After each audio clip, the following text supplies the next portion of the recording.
Your Royal Highness, Excellencies, distinguished guests, ladies and gentlemen, the pandemic has taught us that national solutions to global problems do not work.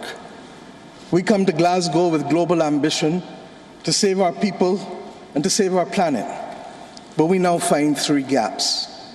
On mitigation, climate pledges or NDCs. Without more, we will leave the world on a pathway to 2.7 degrees, and with more, we are still likely to get to 2 degrees.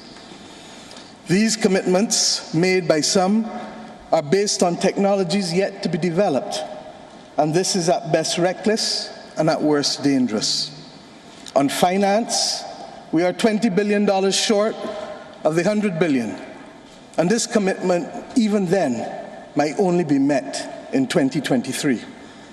On adaptation finance remains only at 25%, not the 50-50 split that was promised nor needed given the warming that is already taking place on this earth. Climate finance to frontline small island developing states declined by 25% in 2019. Failure to provide the critical finance and that of loss and damage is measured, my friends, in lives and livelihoods in our communities. This is immoral and it is unjust.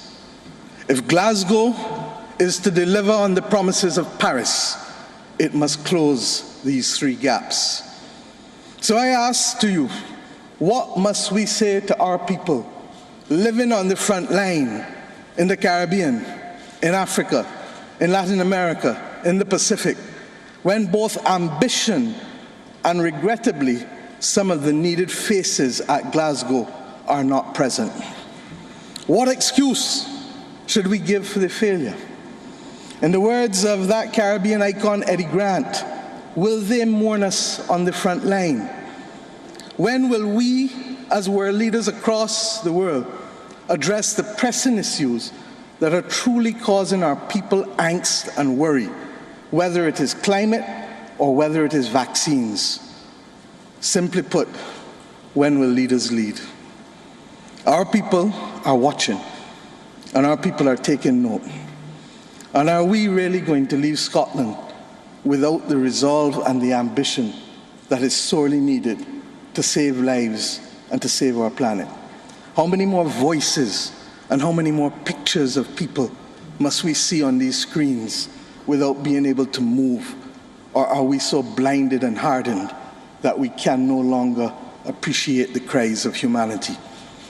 I have been saying to Barbadians for many years that many hands make light work. Today, we need the correct mix of voices, ambition, and action. Do some leaders in this world believe that they can survive and thrive on their own? Have they not learned from the pandemic? Can there be peace and prosperity if 1/3 of the world literally prospers and the other 2/3 of the world live under siege and face calamitous threats to our well-being?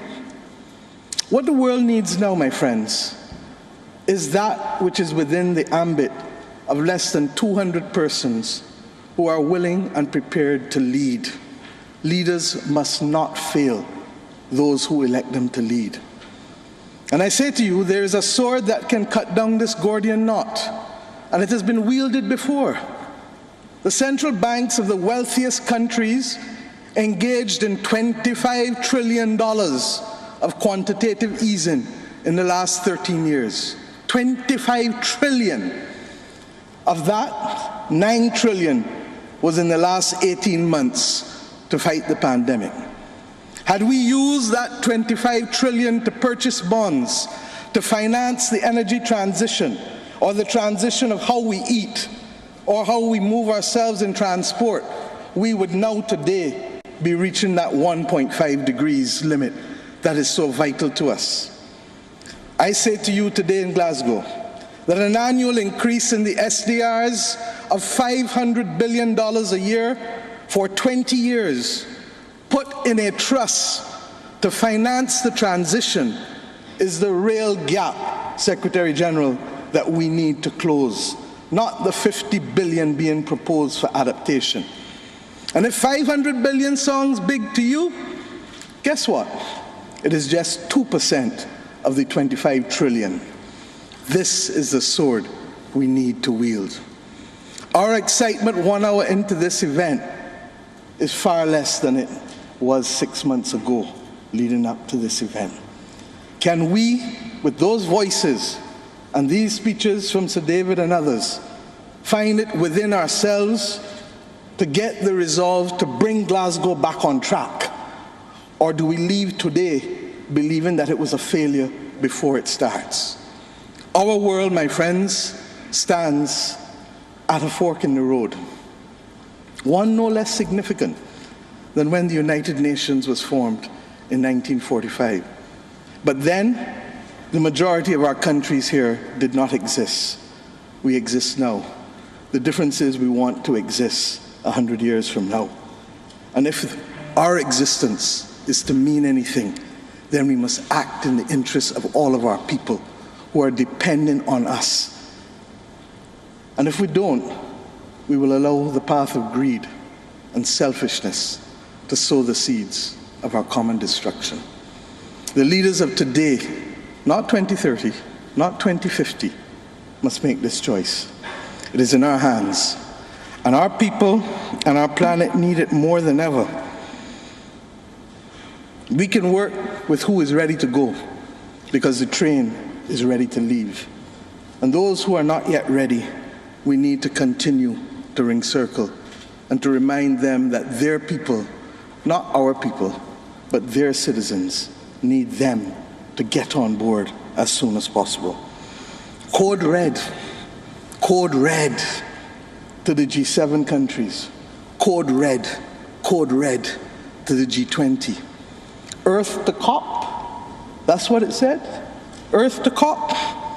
For those who have eyes to see, for those who have ears to listen, and for those who have a heart to feel, 1.5 is what we need to survive. 2 degrees, yes, SG, is a death sentence for the people of Antigua and Barbuda, for the people of the Maldives, for the people of Dominica and Fiji, for the people of Kenya and Mozambique, and yes, for the people of Samoa and Barbados. We do not want that dreaded death sentence. And we've come here today to say, try harder, because our people, the climate army, the world, the planet, needs our actions now, not next year, not in the next decade. Thank you.